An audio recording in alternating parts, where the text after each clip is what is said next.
10 katotohanan tungkol sa tahimik na tao. Una, ang tahimik na tao, madaldal talaga sila sa mga taong ka-close nila. Pangalawa, sila ay may 1 o 2 kaibigan lamang yung totoong kaibigan. Pangatlo, mahiyain sila. Pang-4, madalas nagsasalita sila sa isip nila.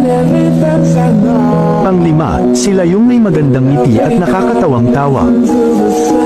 Pang-6, sila ay may tapat sa kanilang karelasyon. Pang-7, sila ay mapagmatiyag sa lahat ng sitwasyon. Pang-8, tahimik sila pero malademonyo sila magalit, kaya wag mo silang gagalitan.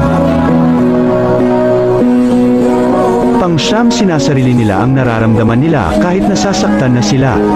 Pang-10, pag sila nakilala mo ng lubesan at maging komportable sila sa'yo, doon nila ipapakita ang totoong sila.